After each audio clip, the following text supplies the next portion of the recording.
मैं हूं आपके साथ ऋतु भंडारी और नेटवर्क 10 की खास पेशकश चुनावी अखाड़े में आप सभी का बहुत स्वागत है। इस वक्त हम लोग मौजूद हैं, यानी नेटवर्क 10 की टीम आप पहुंची है तिलक नगर के वार्ड 13S में, जहां ये स्लम एरिया कहा जाता है और तकरीबन इन लोगों का ये दावा है कि 60 साल से ये लोग यहाँ पर रह रहे हैं, जिसके चलते यहाँ पर कुछ फिलहाल किसी तरह का कोई विकास नहीं हुआ।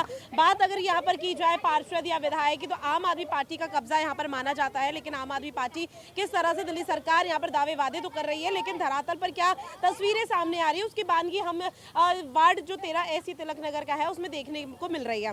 इस बीच मेरे सहयोगी राजकुमार चौधरी जी भी मेरे साथ मौजूद हैं। सर, स्लम एरिया में बहुत सी परेशानी होती है जिससे आमजन हर दिन यहाँ पर जूझती हुई नजर आती है। एक तरफ दिल्ली सरकार हो या केंद्र सरकार हो, कोई सी भी सरकार हो, राजनीतिक दलों की तरफ से कई तरह के दावे वादे किए जा रहे हैं, लेकिन वो क्या दावे वादे हैं वो इन लोगों की प्रतिक्रिया के बाद समझ में आएंगे। फिलहाल आप इस वार्ड को किस तरह से देख रहे हैं? बिल्कुल ही, तो निश्चित तौर पर, क्योंकि देखिए पूरा देश जो है 130 करोड़ की आबादी है और आबादी की दृष्टि से यदि देखा जाए तो दिल्ली को डीकंजेस्ट करने के लिए एनसीआर प्लानिंग बोर्ड बनाया गया ताकि यहाँ से लोगों को बाहर ले जाकर विस्थापित किया जाए।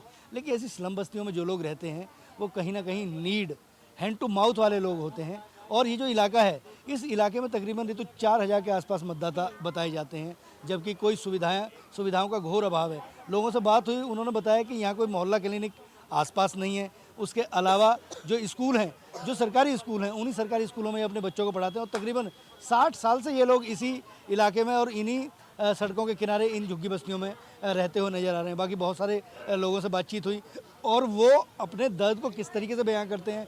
हालांकि यहाँ के पार्षद से बहुत नाराज़ दिखे, उनसे जो बात हुई। हालांकि इस कार्यक्रम को जब आप आगे बढ़ाएंगे तो बहुत सारी चीज़ें और आगे निकलेंगी, तो मैं निवेदन करूँगा कि आप इस कार्यक्रम को आगे बढ़ाएंगे और किस तरह से 60 साल से यहाँ जो लोग रह रहे हैं उनका क्या कुछ कहना है, किस तरह की प्रतिक्रिया है, किस तरह का दर्द बाहर निकलता है, उसको जानने की यहाँ पर कोशिश करेंगे, क्योंकि 60 साल कम नहीं होते। 60 साल में क्या विकास हुआ उसके बारे में जानेंगे। सर, एमसीडी के इलेक्शन को कैसे देख रहे हैं आप? एमसीडी के इलेक्शन सर इतना दिन से तो ये हैं सरदार जी हैं बिट्टा सिंह, ये हमारे यहाँ तो कुछ काम ही नहीं हुआ। देख लो, लैट्रिन हम लोग चंदा से बनवा रहे हैं और कोई काम हमारे यहाँ हो नहीं रहा है। हम लोग जैसे तैसे पड़े हैं।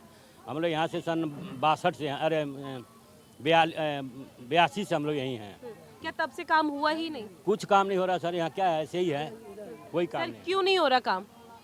हाँ जी, काम यहाँ आते नहीं है नेता, कोई वोट लेके चले जाते हैं, कभी यहाँ दर्शन भी नहीं करने आते हैं। तो सिर्फ शक्ल दिखाने आते हैं चुनाव से? हाँ, जब चुनाव आता है जब आते हैं।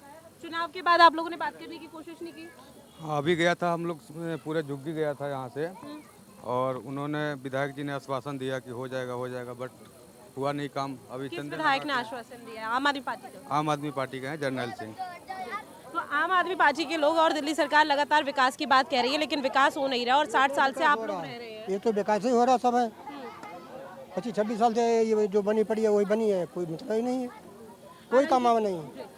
सर, यहाँ पर कई जो राजनीतिक दल है उनकी तरफ से कहा जा रहा है कि 5 साल बहुत कम होते हैं विकास के लिए, लेकिन यहाँ तो 25-30 साल से विकास नहीं हुआ। बिल्कुल जी, कोई विकास नहीं हुआ। और हो जब से पड़ गया, जीत गए, एक बार दर्शन भी नहीं करने आए कि चलो यहाँ पर एक बार दर्शन करा दें। काम की तो बड़ी दूर की बात है।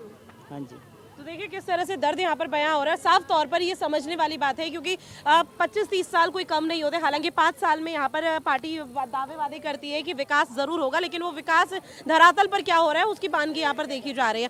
तमाम महिलाएं भी मौजूद है जिनसे हम जानने की कोशिश करते हैं। विकास हुआ अब तक? कुछ भी नहीं हुआ है। किस तरह से नहीं हो पाया? खाली पानी या बिजली का बिल थोड़ा बहुत हुआ है, बाकी तो कोई कुछ नहीं हो रहा है। बाथरूम में ऐसे पड़ा है कि हम लोग रात को बंद हो जाता तो सुबह कहाँ रात को जाएंगे। सुबह तो चलो खुल जाएगा, 6 बजे तो चले जाएंगे, और 6 बजे के बाद जो लगेगा रात को 12 बजे लगेगा। अंधेरे में दिक्कत होती है? अंधेरे में दिक्कत है, लाइटिंग नहीं है तो बैठेंगे कहाँ? जब लाइटिंग नहीं रहेगा तो बैठेंगे कहाँ? जाते हैं तो कोई सुनते नहीं है। कहाँ मेहराज जैसा, कहाँ लड़की जैसा, कहाँ जैसा। हम लोग अधिकार जाकर दोबारा बस लौट आए, बस ये बात है। इस बीच महिला सुरक्षा की बात की जाए तो किस तरह से? हाँ जी मैडम, ऐसा है कि बच्चे जाते हैं बाथरूम में कि दरवाजा सही नहीं है। हम लोग जाते हैं वहाँ पर झाड़ू भी नहीं लगाता है, नहीं कोई साफ करने वाला है, टूटा फटा है, कोई बंदे जाते हैं उघारे, किसी के सामने उघारे पेशाब करने लगते हैं। तो तो देखिए यहाँ पर हर अलग अलग तरह के रिएक्शन सामने आ रहे हैं, कोई मिला जुला रिएक्शन नहीं है, क्योंकि यहाँ पर हर कोई अपने दर्द को बयां कर रहा है, क्योंकि स्लम एरिया है, 60 साल से लोग यहाँ रह रहे हैं, 25-30 साल हो चुके हैं कि अभी तक विकास नहीं हो पाया। और तमाम जो राजनीतिक दल है उनकी तरफ से सिर्फ दावे वादे किए जाते हैं कि 5 साल में हम भरपूर विकास देंगे, लेकिन वो भरपूर विकास किस तरह से दिया जा रहा है, चाहे स्वास्थ्य की बात की जाए, शिक्षा की बात की जाए, किसी भी तरह का कोई यहाँ पर जो दावा किया गया वो धरातल पर नहीं उतर रहा। तो देखिए यहाँ पर अलग अलग दावे वादे यहाँ पर किए जा रहे हैं। एक रिएक्शन, आज शिक्षा के क्षेत्र को कैसे देख रहे हैं? ये तमाम जो भी इतने सारे बच्चे हैं इनको भरपूर सरकार जो शिक्षा है वो दे रही है। हाँ, शिक्षा दे रही है, लेकिन ये है कि यहाँ के बच्चे हैं तो मतलब सिर्फ लैटरिन की वजह से ज्यादा परेशान है। शिक्षा तो मिल रही है, ऐसी बात नहीं है। सरकारी स्कूल में ही है? हाँ, सरकारी स्कूल में ही। दिल्ली सरकार का कहना है कि सरकारी स्कूल अब वर्ल्ड क्लास हो चुके हैं। कहने की बात है, ऐसी कोई बात नहीं है। वर्ल्ड क्लास कोई नहीं है। प्राइवेट अभी भी बच्चे हैं, बहुत से प्राइवेट पढ़ रहे हैं, सरकारी भी पढ़ रहे हैं। काशी एक महत्वपूर्ण भूमिका यहाँ पर निभाता है, जिसके चलते यहाँ पर कहा जा सकता है कि विकास को लेकर बेशक से कितना भी कुछ कर दिया जाए, लेकिन वो धरातल पर वो चीज़, वो तस्वीरें सामने नहीं आ रही, जिसके चलते मतदाता अपने मत का इस्तेमाल करते हुए नजर आते हैं। और देखिए यहाँ पर जो विकास के नाम पर तमाम तरह के दावे वादे किए जा रहे हैं, 5 साल का विकास भरपूर होता है एक किसी भी राजनीतिक दल के लिए करने के लिए, लेकिन वो वाकई में यहाँ पर धरातल पर नहीं आ रहा। क्योंकि राजकुमार चौधरी मेरे सहयोगी भी यहाँ पर मौजूद है। राजकुमार जी, स्लम एरिया, पहले ही स्लम एरिया के नाम पर यहाँ पर कहा जा रहा है क्योंकि अंदाजा हर कोई लगा लेता है कि स्लम एरिया है, अगर यहाँ पर विकास होता तो ये स्लम एरिया कभी रहता ही नहीं, लेकिन उसके बाद भी 5 साल के अंदर कोई विकास नहीं किया गया, जबकि लोगों का दर्द कुछ इस तरह से आया है कि 25-30 साल हो चुके हैं यहाँ पर। तो राजनीतिक दल आखिर कर क्या रहे हैं? बिल्कुल, ये तो दरअसल पॉलिटिकल लोग जो है वो कहीं ना कहीं वोटर को समझते हैं वोट, और जब उन्हें वोट की आवश्यकता होती है निश्चित तौर पर उसका दरवाज़ा खटखटाते हैं।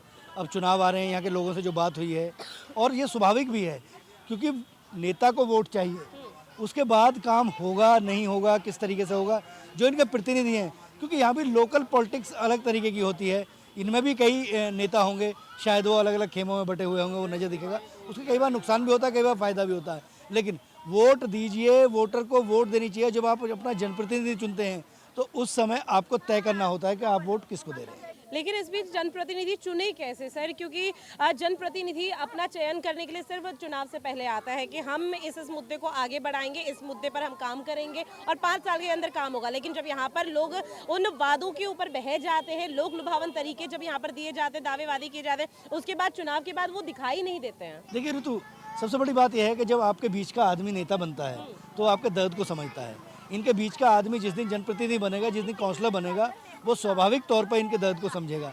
लेकिन बड़े बड़े बंगलों में, बड़े बड़े कोठियों में रहने वाले लोग कभी कभी गरीब की बात नहीं समझ पाते हैं, क्योंकि उन्होंने वो दर्द देखा नहीं। जो दर्द आदमी देखता है, महसूस करता है, उसी चीज़ को, अगर हम पुराने नेताओं की बात करें, चाहे वो लाल बहादुर शास्त्री रहे हों, चाहे चौधरी चरण सिंह रहे हों, तमाम जो प्रधानमंत्री रहे हैं, अगर वो लोग ज़मीन से निकल गए, किसान के मर्म को केवल वही व्यक्ति समझ सकता है जो किसान होता है, क्योंकि खेती किसानी अलग तरीके की चीज़ होती है, और बिल्कुल ज़मीन से निकल गए। गरीबी का दंश महलों में रहने वाले लोग नहीं जानते। जिस दिन गरीबी से निकल कर जो लोग नेता बनते हैं, उन नेताओं की जिम्मेदारी बनती है और वो कहीं ना कहीं एक छाप छोड़ के जाते हैं। अगर आज जय जवान जय किसान का नारा अगर हिंदुस्तान में चल रहा है तो लाल बहादुर शास्त्री ने दिया। और लाल बहादुर शास्त्री के बारे में कहा जाता है कि स्कूल पढ़ने के लिए जाते थे तो अपने कपड़े उतार कर रख लेते थे और उसके बाद नदी को पार करते थे तैर के। तो उस मर्म को समझने की आवश्यकता है, और नेता का मतलब ये होता है कि जो दूसरे के आंसुओं को अपनी आंखों में ले सके। बिल्कुल, और शायद एक यही मात्र वजह है कि जिस वजह से ये कहा जाता है कि गरीब और सबसे ज़्यादा जो पिसता है क्योंकि इन तमाम राजनीतिक दलों के बीच में,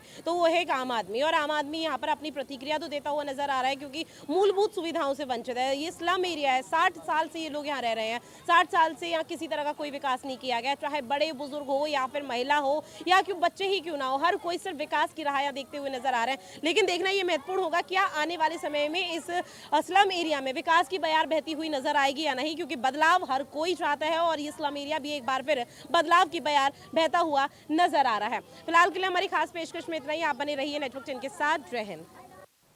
और यहाँ वक्त एक छोटे से ब्रेक का है, जल्द लौटेंगे। आप देखते रहिए नेटवर्क 10।